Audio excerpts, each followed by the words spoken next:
Hey guys, Joel's coming at you with another reasoning session, and today I'm going to be talking about how the physical reality actually displays the magnitude of what Source actually is. Come now and let us reason together. Come now, we can talk it over. So I know it's easy to get caught up in just your daily day-to-day and forget about these deeper things, but when you really just take that moment and smell the roses, or just look up at the stars, or just appreciate even each individual blade of grass, sometimes we tap into these dimensions and we just get a glimpse of infinity.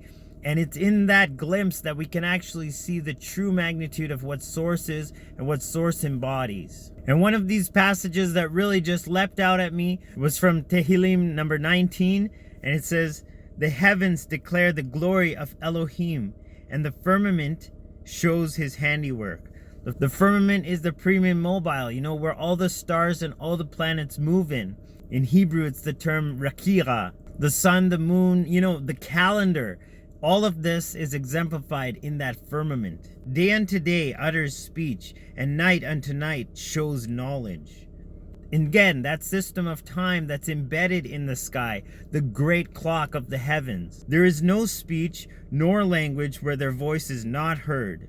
Their line has gone out through all the earth, and their words to the end of the world. You see, it's talking about this divine clock in the sky. It exemplifies the story of not just creation, but the gospel message. It's embodied in that as much as it's embodied in everything else, because every creation, every manifestation is a fractal aspect, a facet of that divine gem, which is Source, from which emanates all things, all things. And if you don't think that this is talking about the actual sun and the times in the skies, it actually says, "In them," meaning in the heavens, "has he set a tabernacle for the sun, which is as a bridegroom coming out of his chamber, and rejoices as a strong man to run a race." A race? What race? Well, that's the race around the cycle of the year, the 12 constellational months, the great Mazzaroth.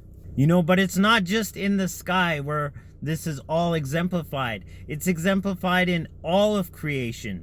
And even in Paul's epistle to the Church of Rome, he says, "For the invisible things of him from the creation of the world are clearly seen, being understood by the things that are made, even his eternal power and Godhead, so that they are without excuse." So you can see that this infinity is manifested in finiteness, in the creation, in each aspect of everything physical in this dimension.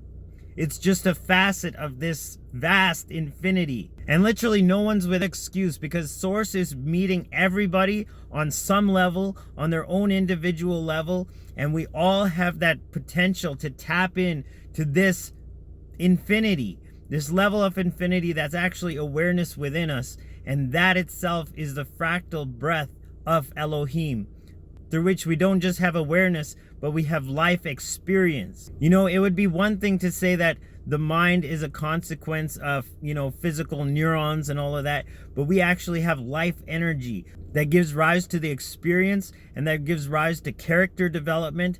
All of that stuff is what we actually take with us when we leave this physical realm. We can't take anything material with us because it remains in this dimension, but the character that we develop in our own hearts, in our own beings, in our own personality, that is transferable. And that, my friends, is what Source wants for all of us, to tap into that infinity potential and actually download scenarios and capabilities and experiences that only Source has waiting for us, that in this physical realm our egos can never comprehend or even line things up for. But Source has got our backs, and Source has potentials that far supersede anything that we could possibly imagine. So tap in today, get right with Source in the way how Source is making himself known to you.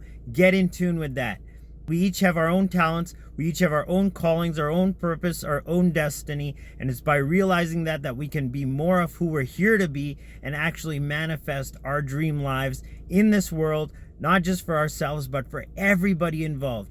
Everybody can taste this utopia that's coming through when we tap into source and we create ripples into the physical realm and actually manifest heaven on earth. So I love you guys. I'll check you in the next reasoning sesh. Joel signing out once again. Agape, Salaam, Namaste. Shalom.